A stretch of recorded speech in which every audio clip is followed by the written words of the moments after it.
Hi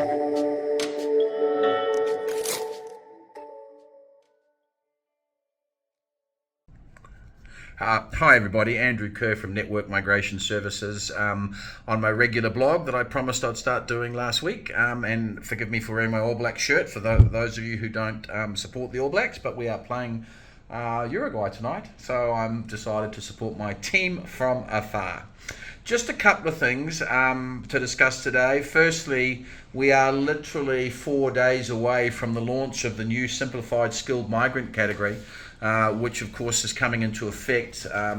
This is the Labor government have brought the new processes in, and as you're also aware, we're about 9 days away from the New Zealand general election, so it'll be very interesting to watch what happens in those general elections. And of course, regarding the SSMC, the simplified skilled migrant category, of course, if it's taken forward if there is a potential change of government, if they stick 100% with the new simplified skilled migrant category rules and regulations. We did have an opportunity to get some input from opposition parties on the processes regarding the SSMC, and clearly as they become confirmed, if parties do tend to change in New Zealand, then of course we will keep you up to date, or I will specifically keep you up to date, of course, with those potential changes. The opposition parties did like quite a lot of the new SSMC. There was some things, of course, that they felt needed tweaking, and if governments do change in New Zealand, I'd imagine that tweaking will happen relatively soon. But just a bit of a heads up on it, that we've had a few of our clients in New Zealand worrying about it. Do they qualify under the new SSMC? We have reassessed pretty much all of you, I'm pretty sure. If you are a current client, you would have already been reassessed under the new simplified skilled migrant category. But if not, please, of course, contact me, andrew@networkmigration.com, and we'll bring you up to date. Either myself or Desiree Lindeque, our provisionally licensed LAA based in Auckland, in our Auckland office, will do it with me.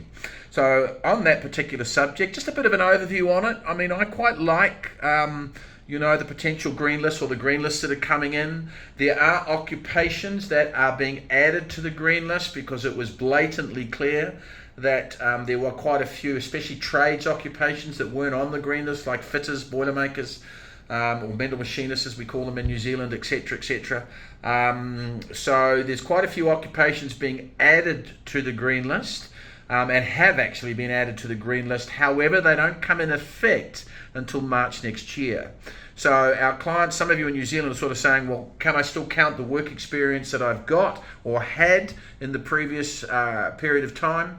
As long as you've been earning the minimum wage required at the time, then the answer is yes, you can. You can count the work experience. I believe it's from September last year, 2022, or no, 2021. So if you have been working in New Zealand for a couple of years and you want to be working towards, of course, your 3-year work experience, etc., under the new policies, then we can count the previous work experience. I will confirm the exact dates with you, as of course if you personally contact me or contact your file manager. So as long as you were earning the minimum wage at the time, you'll be able to count those that work experience towards the new process under the SSMC. Okay, now the new process is really quite different than the old process, because the old process you needed 160 points and then 180 that was put up in March last year. This is now 6 points, and you can get those 6 points. And by the way, you don't have to be on the green list to get into New Zealand. It's just if you are on the green list, Tier 1 or Tier 2, you've got a confirmed pathway to residency. There are other pathways to residency, so don't panic if you're not on the green list. Please contact me, especially if you're just looking for advice at the moment. As you're well aware, all our advice is free, and our consultations are also free. So just contact me if you've got any information that you want at andrew@networkmigration.com. But basically and simplistically, the new 6-point system, you can gain points by having a qualification, of course. The qualification, you'll get somewhere between 3 points and 6 points, depending on whether you've got a level 7 or level 8 bachelor's degree or postgraduate certificate. And then, of course, honours and masters and doctorates give you more points. So you've got 3, 4, 5 and 6 points, depending on your qualifications, if you have one. Remember, you don't necessarily need a qualification to get into New Zealand. Clearly, if you have one, it will help you under the new process. But if not, then it's a case of just assessing you under your work experience and or potential high salaries, etc. So you're going to get points for qualifications. You're going to get also points if your job offer in New Zealand requires you to be registered.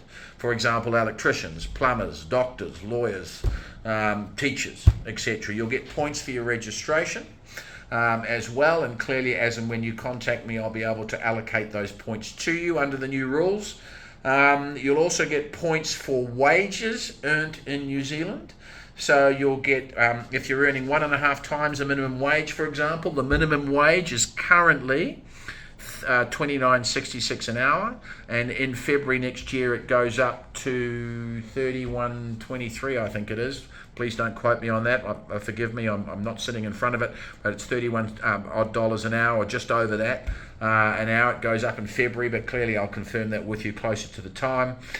So if you're earning 1.5 times the minimum wage, which is currently $44.49 per hour, you can claim an extra 3 points. And then if you're earning 2 times the minimum wage, you can claim 4 points. And if you're earning 3 times the minimum wage, you can actually claim 6 points.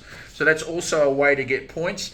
And then the other very simplistic way to get points under this use process is, of course, working in New Zealand. If you work for 1 year, you get 1 point, 2 years, you get 2 points, and 3 years, you get 3 points. So if you've got a qualification, degree level or higher, clearly that's going to give you points. If you're earning minimum wage and or above, that's also going to give you points, or 1.5 times and above. If you've in a job that requires registration, that's also going to give you points. And if you're working in New Zealand, that's also going to give you points. And you only need 6 of them. So as I said, new policy, I don't mind at all. A few holes in it, sure, but I'm sure they'll be fixed as and when the policy is launched and the tweaking gets done over the next sort of month or so. Right, so that's that. Just a couple of exciting things that are happening at the moment as well.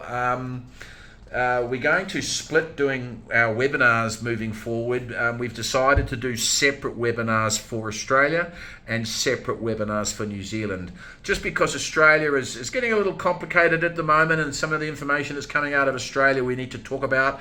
You've noticed in the webinars you've watched that I don't really talk about Australia that much.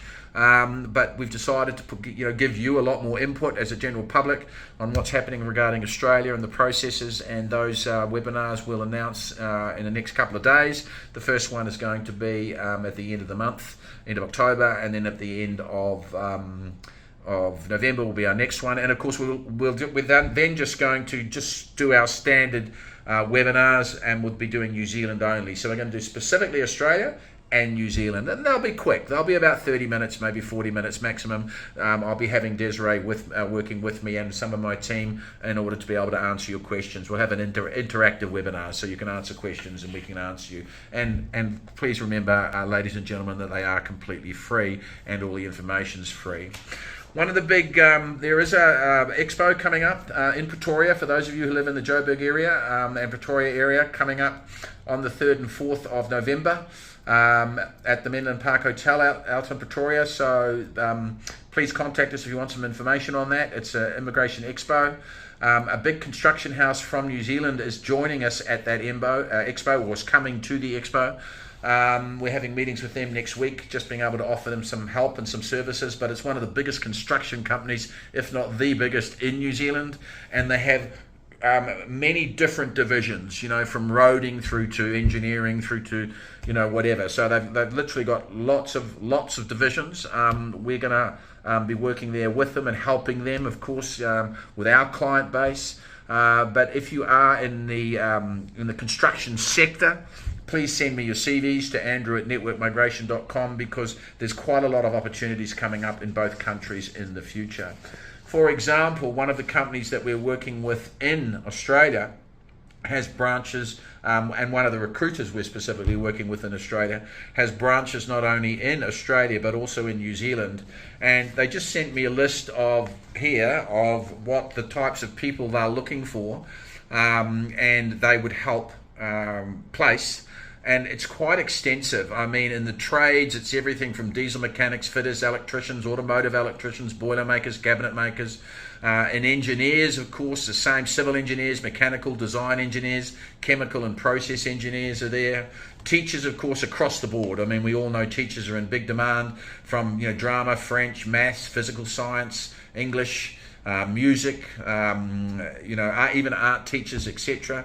They're looking for boarding coordinators as well, which is quite extreme, etc. And of course, healthcare. I mean, we all know healthcare. Of course, they're looking for healthcare workers in pretty much every country of the world at the moment. So please stay in touch with us, especially if you're in the construction sector. As I've mentioned, we're really excited to be working with any organisation, of course, that wants our assistance to help our client base and potential new clients, of course, take their new journey of their new life in Australia and New Zealand. So really looking forward to the next few weeks when it comes to some pretty big international sport coming on. As you no doubt know, and I've probably mentioned before, I really enjoy watching my sport, especially when my country plays. And also the Cricket World Cup starts on Friday, so that'll be really quite exciting. So for those who are not interested in sport, really enjoy the next 6 weeks, because I'm going to be sort of enjoying watching my team play in both cricket, and hopefully the All Blacks continue to stay in the World Cup for a couple of weeks moving forward. So ladies and gentlemen, it's been 10 minutes. It's quite a long blog, but normally I try and keep them to about 5 or 6 minutes, but I just wanted to bring you up to speed with what's going on at the moment. So, as you're well aware, as an organisation, we've been around 30 odd years. We take the process of immigrating you and your family extremely seriously. So please feel free to contact us. Andrew@networkmigration.com is my personal email. Have a look at our website, Network Migration. If you want any information at all, I'm happy to impart that information to you at no cost and send you the specific processes for both countries, also at no cost. And then if you decide to engage our services, we'd be honoured to work with you. If not, do it yourself, use another agent. You'll at least have the facts. Thank you, everybody. Stay safe wherever you are in the world. Look forward to chatting to you soon. Ciao.